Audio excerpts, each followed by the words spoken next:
So ito, first time kong gagamit ng Glory na gulong ito.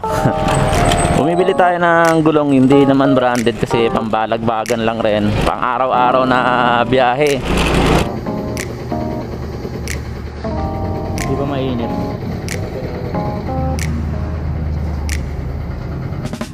Kapal pa eh, no? So guys, bali ito 110 by 70 yan. Medyo lumiit na siya, no? Kumpara mo rito, sobrang lapad. So guys, good morning. Bali ito, papakita ko sa inyo yung gulong na ipapalit natin sa new Grabis natin. So ayan, yan yung gulong. Tapos may libre siyang tire sealant. Hindi ko alam kung may libre siyang pito sa loob, no? Pero may umaalog eh. So papapalitan na natin ngayon yung gulong. Pupunta tayo ng vulcanizing ngayong umaga. So samahan nyo ako guys.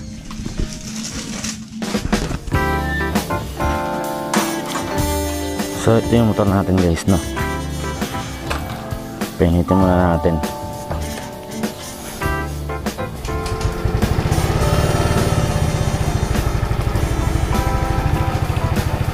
Yan. Siguro mga may 5 kilometro yung layo na pupunta natin. Papunta dun sa vulcanizing shop na paggagawa natin ng motor. Para matanggal na rin natin yung shock. So ito, first time kong gagamit ng Glory na gulong ito. Bumibili tayo ng gulong hindi naman branded kasi pambalagbagan lang rin, pang araw-araw na biyahe.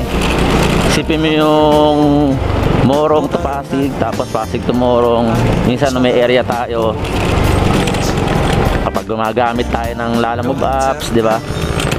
Kumbaga pang balagbagan lang tong gulong na to. So pero ito, first time ko talagang gagamit nito. Yung madalas kong magamit na yung mga hindi branded, yung KRX. Pero yung nakakabit ngayon sa gulong natin, yung R8. Sobrang sulit naman siya.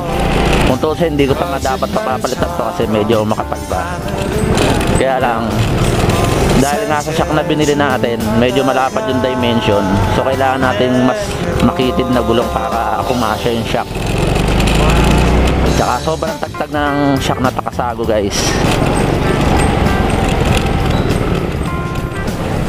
Oh grabe, hindi ako naka long sleeve guys. Ayan o, wala rin tayong relo. Pero nasa 6:30 na ng umaga. Malamig na rito sa Morong. Hindi kasi ako nagpapavulcanize sa mga ibang shop kasi eto trusted na to. Since na nagkamotor ako, dito na talaga nagpapavulcanize sa bandang paglabas rito sa amin kung tawagin. Bale itong binabaybay natin, National Highway. Kapag diniretso mo to, papunta na to ng Antipolo, papunta ng Maynila. So ayan yung mga jeep na biyaheng EDSA show. Diretso ng ano yan, ng Show Boulevard Crossing. So guys, malapit na tayo. Kasya ba?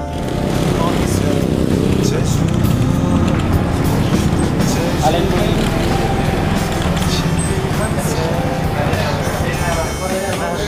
Ito na tayo guys.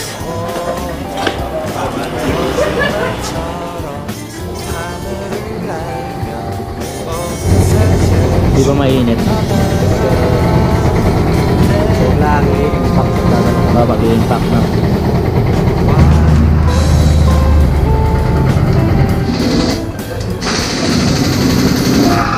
Sinimulan ng baklasin yung gulong natin guys. Tapos waiting na lang tayo. May libre bang pito? May libre pito. May itsura ng gulong oh. Ayos din. Palitan mo na rin yung pito ah. Kapal pa eh, no?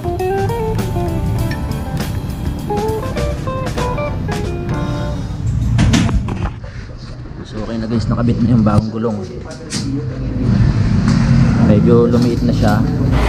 Okay, thank you ah. Iuwi ko tong luma. So okay na guys, nabulganize na ating gulong. Tapos inuwi ko tong luma.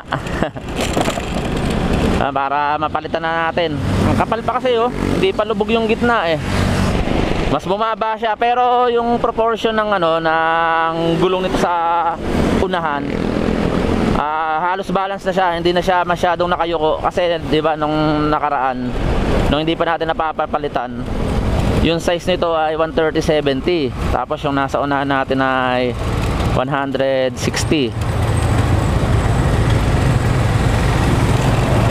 So medyo malaki yung nasa likod, tapos yung sa harap sobrang liit, kaya hindi siya portion. Pero ngayon ito halos tama na yan, yung 110/70 sa likod,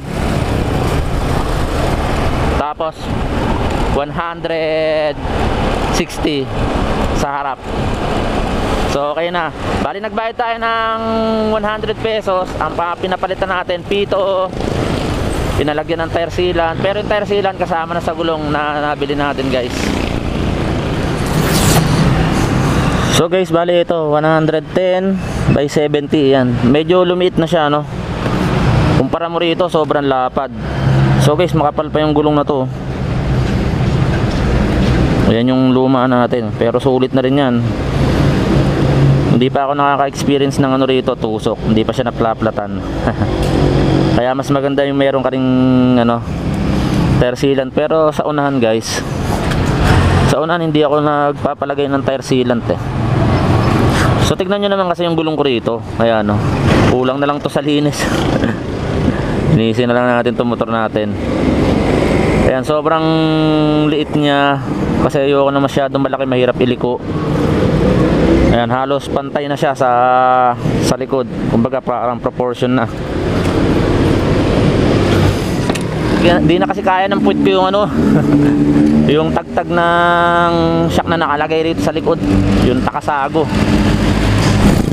Tsaka parang mas siya mas naging komportable yung upo mo kasi bumaba nga ng konti, di ba? Siya yung, di ba, kasi malapad yun, tapos parang madali na siyang iliko-liko, walang kumukontra. Hindi kagaya pag malaki gulong mo, parang ang hirap niya iliko eh. Yung purpose naman kasi dati kaya naglalagay ako ng malaking gulong, kasi naghahakot dati ako ng karne, pinangahakot ko to. So mabibigat yun, minsan more than 50 kilos, minsan 60 kilos nga hinahakot ko eh. Natali natin sa likod.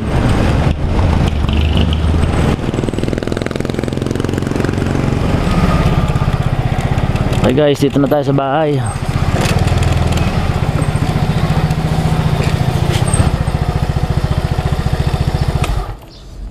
So yun nga guys, update ko na lang kayo kapag ikakabit na natin to.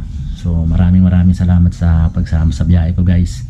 At hanggang sumuli, Scorin Motovlog po, ang inyo pong lingkod.